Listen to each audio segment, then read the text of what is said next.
Good morning guys, nag-change oil tayo ng ating front shock absorber sa ano to guys, Gilas 125. So wala naman siyang leak kaya hindi muna tayo magpalit ng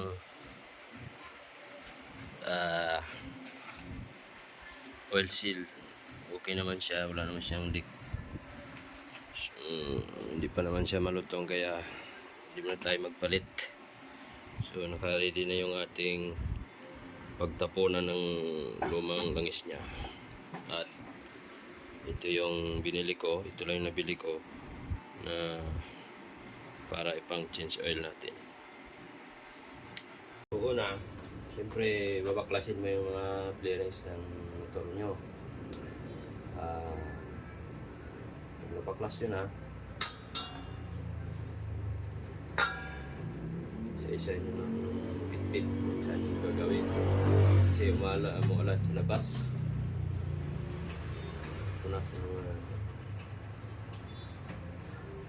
dun sa baba kanina, niluwagan ko na yung lock nya kasi pag ganito na nakatanggal na siya tapos bago nyo luwagan doon pa lang sa pihita nya, luwagan nyo na para pag start ninyo hindi ka na mahirapan kasi pag nakaganito na siya, tanggal na siya doon sa housing, mahirap na luwagan.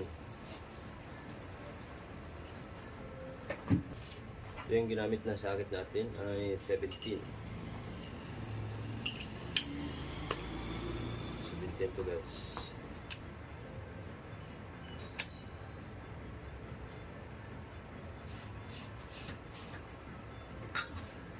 Lalayan nyo lang kay yung spring. Yung guys. Ito naman yung ating oil set.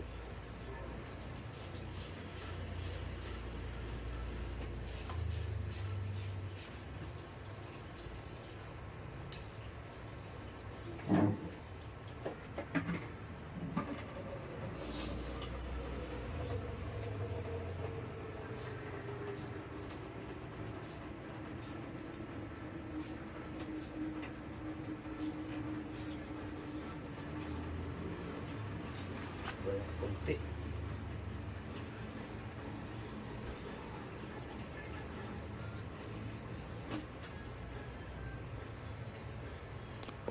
So makikita nyo guys, sobrang nakakunti yung langis nya.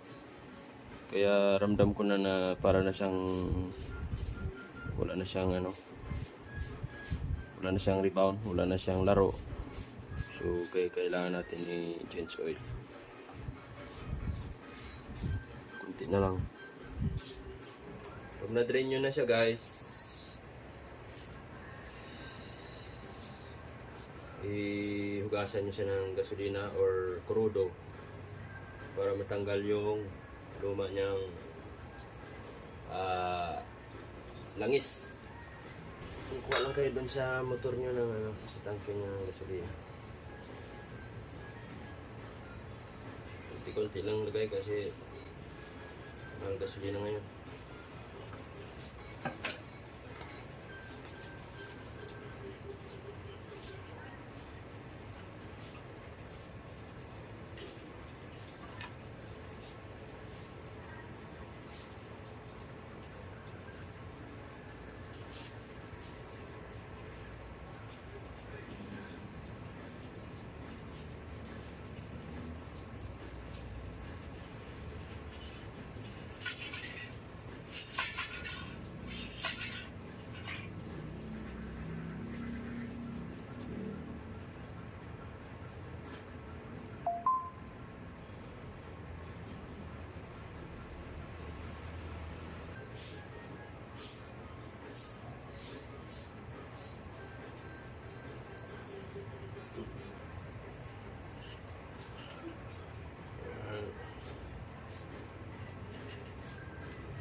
Ayan siya guys.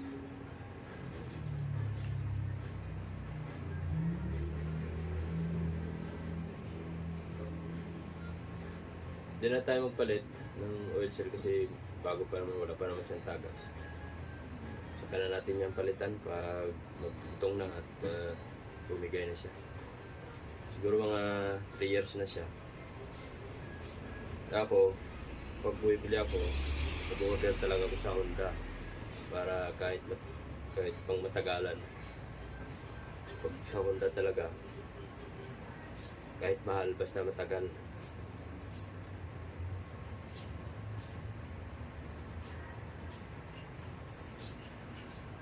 Doon ka sa mura, tapos taon-taon magpapalit ka, wala din. Tsaka hindi basta-basta magpalit ng ano guys, oil seal, tsaka mag-change oil nito. Mahirap, marami kang babaklasin. So ito na guys, magsasalin na tayo ng ating langis.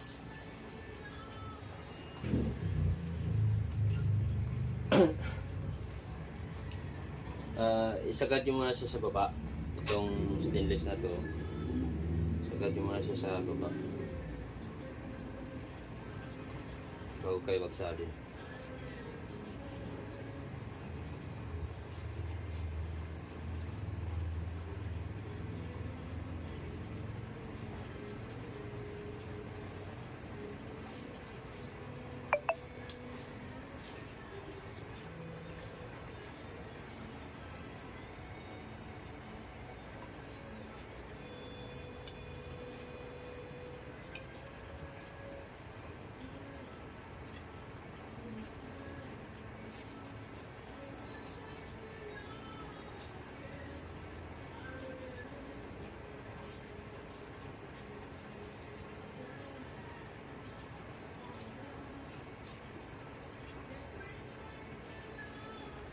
Ayan, na kuha na natin yung level niya. Diyan na siya. Ayan, pantay na siya. So, ang gawin natin,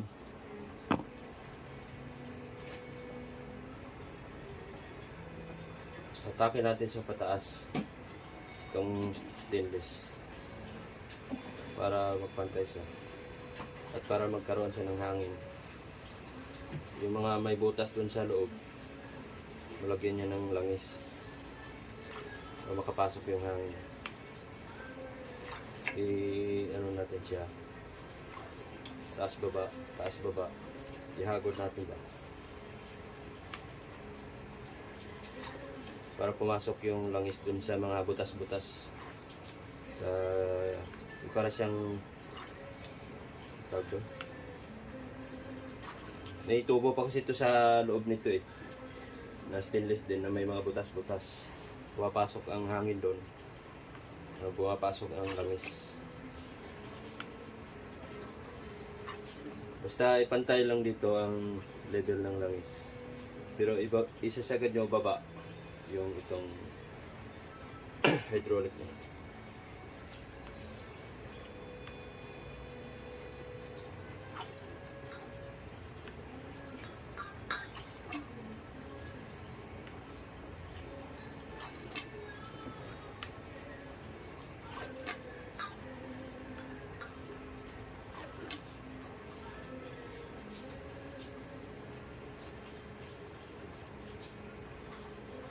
Medyo mahirap din siya guys kung hindi mo talaga kabisado. Kasi pag hindi ka marunong magtimpla, matigas, kalabasan yan matigas.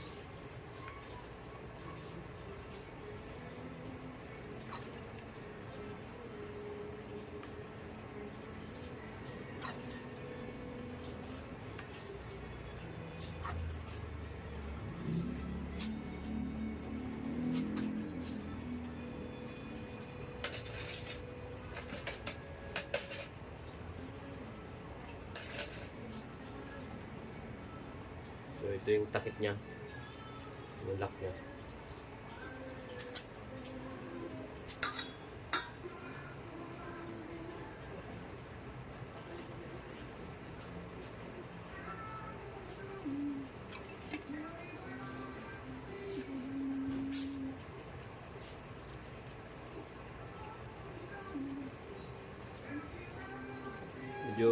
mahirap magbalik nito guys kasi matigas yung spring. Kailangan may katulong ka magbalik nito. Wait.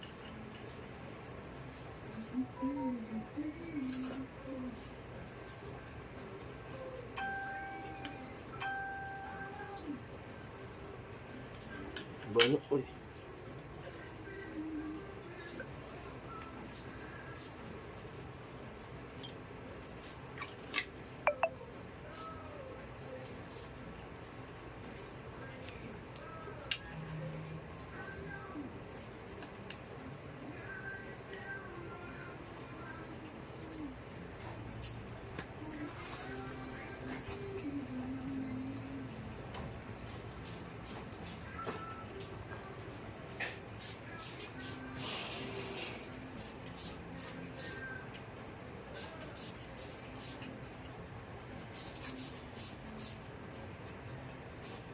So,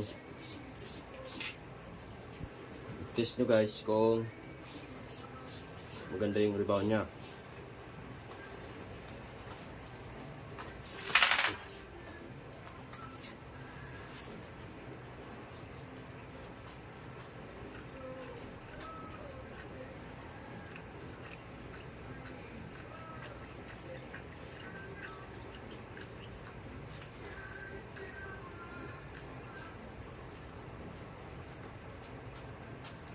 So, sa akin, okay naman siya. Sakto lang yung rebound niya. Makikita nyo naman na ano. Makikita nyo naman yung laro niya. Pero,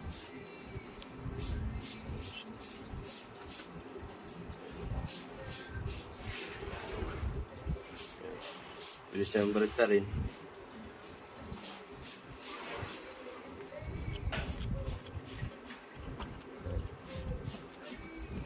Okay, ganoon lang kadali guys.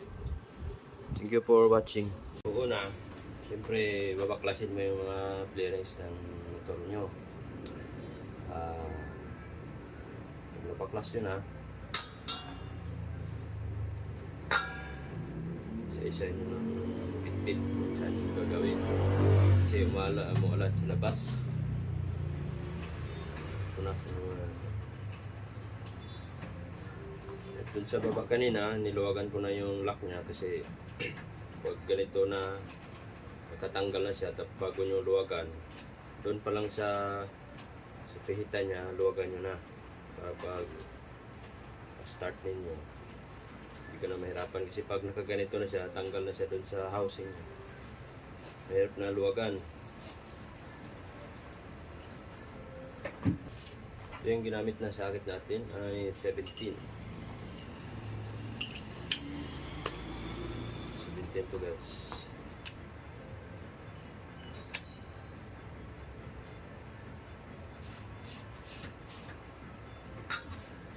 Lalayan nyo lang kay yung spring. Yun guys. Makikita naman yung ating oil set.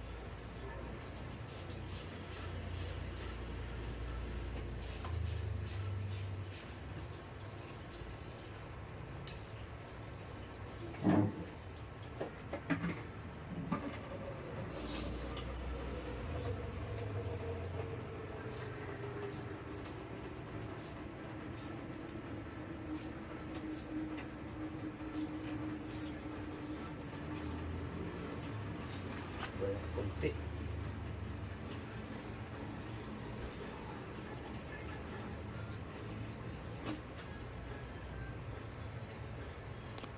So makikita nyo guys, sobrang nakakunti yung langis nya. Kaya ramdam ko na para na siyang wala na siyang wala na siyang rebound, wala na siyang laro. So kailangan natin i-change oil. Kunti na lang. Pag na-drain nyo na siya guys, ihugasan nyo siya ng gasolina or crudo para matanggal yung luma niyang langis. kuha lang kayo dun sa motor nyo ng ano, sa tangke ng gasolina. Kunti-kunti lang lagay kasi mahal gasolina ngayon.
Ayan siya guys.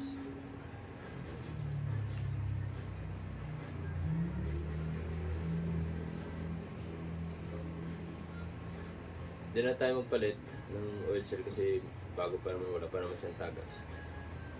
Saka na natin yung palitan pag magtong na at bumigay na siya. Siguro mga 3 years na siya.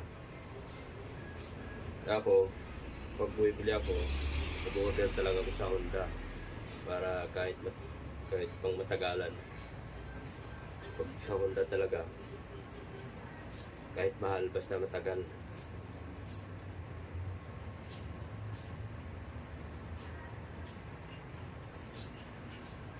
Doon ka sa mura, tapos taon-taon magpapalit ka, wala din. Tsaka hindi basta-basta magpalit ng ano guys, ng oil seal, tsaka mag-change oil nito. Mahirap, marami kang babaklasin. Good morning guys, nag-change oil tayo ng ating front shock absorber sa ano to guys, Gilas 125. So wala naman siyang leak kaya hindi muna tayo magpalit ng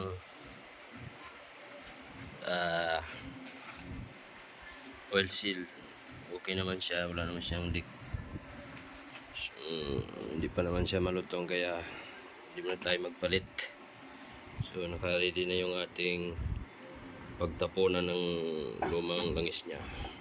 At ito yung binili ko, ito lang yung nabili ko na para ipang change oil natin.